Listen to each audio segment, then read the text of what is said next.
నమస్తే అండి. ఈరోజు కొన్ని కథలు చెప్పుకుందాం. ఒకానొక రాజ్యంలో జనప్రియ మహారాజు అనే రాజు ఉండేవాడు. ఆ రాజుకు శ్రద్ధగా పనిచేసే రాజోద్యోగులందరినీ ప్రత్యేకంగా సన్మానించాలనే కోరిక పుట్టింది. అందుకు ఆయన 2 మంత్రులను నియమించుకున్నాడు.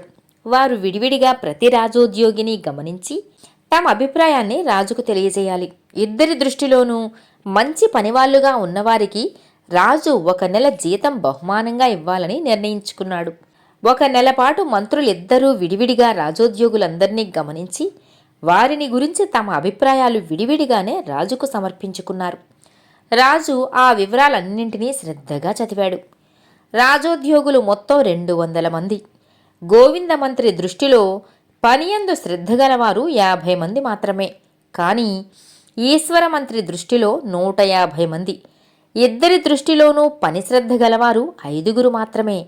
జనప్రియ మహారాజు ఎంతో సంతోషించి ఆ 5కి అదనంగా 1 నెల జీతాన్ని బహుకరించాడు.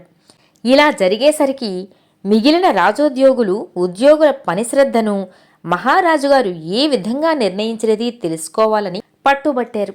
జనప్రియ మహారాజు వారితో, ఉద్యోగుల పని శ్రద్ధను నిర్ణయించటానికి నేను 2 నియమించాను. ఆ 2 ఏకగ్రీవంగా పని శ్రద్ధ గలవారిని నిర్ణయించిన 5కే బహుమానమిచ్చాను అన్నాడు వారితో. అయితే మిగతా 195 మందికి పని శ్రద్ధ లేదని వారు ఏకగ్రీవంగా నిర్ణయించేశారా అని ఉద్యోగులు రాజును అడిగారు. లేదు లేదు, ఒక మంత్రి కొందరిని, ఇంకో మంత్రి మరికొందరిని ఎన్నిక చేశారు. 2 ఎన్నిక చేసిన వారికే బహుమానమిచ్చాను అన్నాడు రాజు. ఇది అన్యాయం ప్రభు అన్నాడొక ఉద్యోగి. ఒక మంత్రి మెచ్చుకుని ఇంకో మంత్రి మెచ్చుకోకపోతే లోపం మీదే అన్నాడు జనప్రియుడు. అందరూ అసంతృప్తిగా వెళ్ళిపోయారు. ఇది అంతా అయిన తర్వాత ఆ మర్నాడే చిరంజీవి అనే ఒక సాధుపుంగవుడు దేశాటన చేస్తూ ఆ నగరానికి వచ్చాడు. చిరంజీవి మహాజ్ఞాని. అది విని జనప్రియ మహారాజు అతన్ని ప్రత్యేకంగా రాజభవనానికి ఆహ్వానించి అతిథి సత్కారాలన్నీ చేశాడు. ఆయన చిరంజీవితో ఈ కథనంతా చెప్పి, ఒక మనిషి మీద 2 మనుషులను నిఘా వేసి అభిప్రాయం చెప్పమంటే 2 చెరో రకంగా చెప్పినప్పుడు ఎవరి అభిప్రాయాన్ని స్వీకరించాలి అని రాజు చిరంజీవిని అడిగాడు. దానికి చిరంజీవి నవ్వి, నిఘా వేసిన ఆ 2లోనూ ఒకడు శిక్షార్హుడని నా అనుమానం అన్నాడు. ఇది విన్న రాజుకు చిరంజీవి ఉద్దేశం సబబు అనిపించి విచారణ జరిపించేసరికి ఈశ్వరమంత్రి ముందుగానే రాజోద్యోగులను హెచ్చరించి లంచాలు స్వీకరించి ఆ లంచాలిచ్చిన వారి పేర్లు మాత్రమే తన నివేదికలో ఎన్నిక చేశాడని తెలిసింది. ఈశ్వరమంత్రికి లంచాలు ఇచ్చిన వాళ్ళు రాజుతో ఆ మాట చెప్పటానికి భయపడ్డారు. తమపై గోవిందమంత్రి నిఘా ఉన్న సంగతి వాళ్లకు తెలియదు. ఇంత చిన్న విషయం తనకు తట్టనందుకు విచారిస్తూ రాజు గోవిందమంత్రి మెచ్చుకున్న 45 మందికి బహుమానమిచ్చి ఈశ్వరమంత్రిని, లంచమిచ్చిన వాళ్ళందరినీ శిక్షించి చిరంజీవిని ఘనంగా సన్మానించాడు. కథ సమాప్తం. మరో కథ అంత సులువుగా మారడు. భీమాపురంలోని భీమయ్య ఎప్పుడూ దిగులుగా ఉండేవాడు. రామాపురంలోని రామయ్య ఎప్పుడూ సంతోషంగా ఉండేవాడు. ఈ సంగతి తెలుసుకున్న భీమయ్య రామయ్యను గురించి తెలుసుకుందామన్న ఆసక్తితో రామాపురం వెళ్ళాడు. భీమయ్య వెళ్ళేసరికి రామయ్య మంచం మీద ఉన్నాడు. ఆయన కాలికి కట్టు ఉంది. పొలంలో జారిపట్టాను, ఎముక విరిగిందట, కదలకుండా మంచం మీద 2 నెలలు ఉండాలిట అన్నాడు రామయ్య. భీమయ్య అడిగిన ప్రశ్నకు సమాధానంగా, అయ్యో పాపం, చాలా కష్టం వచ్చిందే మీకు అన్నాడు భీమయ్య విచారిస్తూ. కష్టమేమున్నది, ఇలాంటిదేదో అయితే తప్ప విశ్రాంతి తీసుకోను నేను. కాళిదాసు గారి మేఘ సందేశం చదవాలని ఎన్నాళ్ళ నుంచో నా కోరిక, అది ఇప్పుడు తీరుతుంది అన్నాడు రామయ్య. ఇంతలో రామయ్య కొడుకు వచ్చి, నాన్నా, నిన్ను ఆ సోమయ్య తిడుతున్నాడు అన్నాడు ఆవేశంగా. తిడితే తిట్టనయ్యరా, మనకేం నష్టం అన్నాడు రామయ్య ధీమాగా. నిన్ను పనికిరాని చవట అంటున్నాడు అన్నాడు రామయ్య కొడుకు మరింత ఆవేశంతో. వాడు అంటే అన్నాడులే, నేను చవటనేనని నువ్వు చెప్పు అన్నాడు రామయ్య. వాడి చేత మాటలు పడి ఊరుకుంటే నువ్వు చవటవేగా మరి అన్నాడు రామయ్య కొడుకు ఆవేశపడిపోతూ. నేను చవటనే అయినప్పుడు వాడు అంటే మాత్రం తప్పేమిటి, ఉన్నమాటే గదా వాడన్నాడు అన్నాడు రామయ్య కొడుకుతో. బాగుంది, వాడు అన్నంత మాత్రాన నువ్వు అయిపోతావేమిటి అన్నాడు కొడుకు చిరాకుగా. అలాంటప్పుడు వాడు అంటే మాత్రం నష్టమేమిటిరా మనకు అన్నాడు రామయ్య. నష్టమున్నా లేకపోయినా వాడు అలా అంటే ఎందుకు ఊరుకోవాలి అంటాను అన్నాడు రామయ్య కొడుకు. ఒరేయ్, వాడు అసలు అలా ఎందుకంటున్నాడు? ఇదివరకు నన్నేమీ అనేవాడు కాదు గదా అన్నాడు రామయ్య.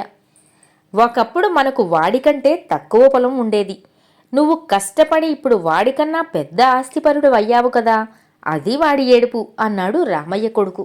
చూసావా, ఎవడైనా మనని కారణం లేకుండా తిడుతున్నాడంటే దాని వెనకాల కొంత కథ ఉన్నది అన్నమాటే. ఒకడు మనని ఉత్తపుణ్యానికి తిడుతున్నాడంటే మనం చాలా ఉన్నత స్థితిలో ఉన్నామన్నమాట. అందుకు సంతోషించాలి కానీ విచారించడం ఎందుకు అని రామయ్య అడిగాడు. నువ్వింతే, అన్నింటికి ఇలాగే చెబుతావు అంటూ దిగులుగా వెళ్ళిపోయాడు రామయ్య కొడుకు. లోతుగా ఆలోచిస్తే ఈ ప్రపంచంలో విచారించదగినది ఏదీ ఉండదు భీమయ్య గారు. ఇది నేను అనుభవం మీద తెలుసుకున్న సత్యం. దీనిని మీరు ఒప్పుకుంటారా అన్నాడు రామయ్య భీమయ్యతో. మంచం మీద నుంచి లేవలేని స్థితిలో మీ భార్య మీకు చక్కగా సేవలు చేస్తున్నది. ఎంత ఆవేశమున్నా మీ అబ్బాయి మీ మాట వింటున్నాడు. మీలాగే దెబ్బ తగిలి నేను మంచమెక్కితే నా భార్య నాకు ఇలా సేవలు చేయదు. నా కొడుకు ఒక్కసారి కూడా నా మాట వినడు. నా దురదృష్టానికి నాకు చాలా బెంగగా ఉన్నది అంటూ భీమయ్య అక్కడి నుంచి సెలవు పుచ్చుకున్నాడు. అంతే, వీళ్ళు ఇక మారరు. కథ సమాప్తం. మరో కథ, ముగ్గురు మిత్రులు. ఒక గ్రామంలో రాముడు, భీముడు, సోముడు అని ముగ్గురు స్నేహితులుండేవాళ్ళు.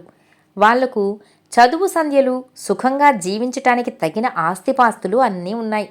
అయినా సరే వాళ్ళు తృప్తి చెందక ఇంకా ఏదో కావాలని ఆరాటపడేవారు. అక్కడికి సమీపంలోనే ఉన్న భయంకర అరణ్యంలో ఒక ముని ఉన్నాడని, ఆయనను దర్శించినట్లయితే అంతులేని సంపద గల గుహకు ఆయన దారి చూపిస్తాడని వారికి తెలిసింది. వెంటనే మిత్రులు ముగ్గురూ బయలుదేరి భయంకర అరణ్యంలోకి ఎన్నో బాధలు పడుతూ ప్రయాణం చేసి ముని ఆశ్రమాన్ని కనుక్కొని ఆయనకి ప్రణామం చేసి గుహకు దారిని అడిగారు. ముని వాళ్లతో, నాయనలారా, ఆ గుహకు వెళ్ళటం మాటలు కాదు. దారిలో భయంకరమైన క్రూరమృగాలున్నాయి. గుహలోపల ఇంకా భయంకరమైన సర్పాలుంటాయి. ఈ రాత్రికి మా ఆశ్రమంలోనే ఉండి రేపు మీరు ఏం చేయాలో నిర్ణయించుకోండి అంటూ ఆ ముగ్గురికి 3 కుటీరాలు చూపించాడు. వాళ్లకు సపర్యలు చేయటానికి 3 అప్సరసల లాంటి మునికన్యలు కూడా నియోగించబడ్డారు. రాముడు, భీముడు తమకు సేవలు చేసిన స్వయంప్రభను, రత్నమాలను చూసి ముగ్ధులై వారిని వివాహం చేసుకుంటే తమ జన్మలు ధన్యమవుతాయని, ధనం కోసం గుహకు వెళ్లే దారిలో క్రూరమృగాల వాతన పడటం పనికిమాలిన పని అని తేల్చుకుని మర్నాడు మునితో ఆ మాటే చెప్పారు. దానికి ముని సరేనని రాముడికి స్వయంప్రభను, భీముడికి రత్నమాలను ఇచ్చి తన దగ్గర ఉన్న కొన్ని మనులను కూడా ఇచ్చి వాళ్ళను మరింత ఆనందపరిచి పంపించివేశాడు. సోముడికి సపర్యులు చేసిన కన్య కూడా అందమైనదే. అయితే ఆమె సోముడి మనసును బలంగా ఆకర్షించలేదు. అతని మనసు మాత్రం గుహలోని రత్నరాశుల మీదే ఉన్నది. ఆ సంగతిని గ్రహించి ముని అతనికి గుహకు వెళ్లే దారిని చెప్పి జాగ్రత్తగా ఆత్మరక్షణ చేసుకో అని హెచ్చరించాడు. సోముడు క్షేమంగానే ఆ గుహను చేరుకున్నాడు. అతనికి దారిలో భయంకరమైన ప్రమాదాలేవీ తటస్థపడలేదు. అతను గుహ నుండి తాను మోయగలిగినన్ని మణిమాణిక్యాలు తీసుకుని తన గ్రామానికి తిరిగి వెళ్ళాక నగరంలో ఓ పెద్ద భవంతిని కట్టించి దాసదాసీ జనంతో రాజవైభోగంగా జీవించసాగాడు. కొంతకాలం ముగ్గురూ తృప్తిగానే జీవించారు. అయితే రాముడిలోనూ భీముడిలోనూ అసంతృప్తి తలెత్తింది. భీముడి భార్య తన భార్య కన్నా అందమైనదిగా రాముడికి తోచింది. రాముడి భార్య తన భార్య కన్నా అందమైనదిగా భీముడికి తోచింది.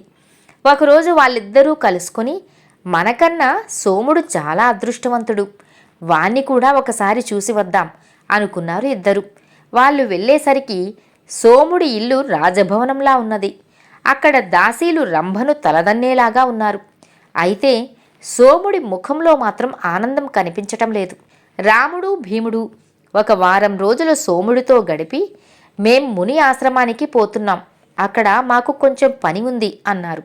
సోముడు తాను కూడా వస్తానని, తనకు మునితో పని ఉందని అన్నాడు. ముగ్గురూ కలిసి ముని ఆశ్రమానికి మళ్ళీ వెళ్ళారు. ముని ఆ ముగ్గురి ముఖాలలోనూ అసంతృప్తిని గమనించి వారికి వేరువేరు కుటీరాలిచ్చి ఒక్కొక్కరిని విడివిడిగా కలుసుకుని ప్రశ్నించసాగారు. రాముడు ఆయనతో, మీరు నన్ను గుహకు వెళ్లకుండా భయపెట్టారు. అందమైన రత్నమాలను భీముడికి, సామాన్యమైన స్వయంప్రభను నాకు ఇచ్చారు అన్నాడు. భీముడు కూడా సోముడిలాగే తనకు అంతులేని ధనం దక్కకపోవటం గురించి, స్వయంప్రభలాంటి అందగత్తె కాక సామాన్యమైన రత్నమాల తనకు భార్య కావటం గురించి తన అసంతృప్తిని వెలిబుచ్చాడు. కానీ సోముడు, మునీశ్వర, సంపద నాకు సుఖము శాంతి లేకుండా చేసింది. నాకున్న ఆత్మీయులంతా నా సంపదను బట్టి ఏర్పడిన వారే. గుహకు పోకుండా నన్ను మీరెందుకు వారించలేదు? నా జన్మకు అర్థం లేకుండా పోయింది అని బాధపడ్డాడు. ముని ఆ ముగ్గురిని ఒకచోట చేర్చి, మీరు స్వయంగా తీసుకున్న నిర్ణయాలను గురించి నన్ను ఆక్షేపిస్తున్నారు. మీలో ఎవరినీ నేను గుహకు పోవద్దు అని చెప్పలేదు. మీ భార్యలను కూడా మీరే ఎన్నుకున్నారు.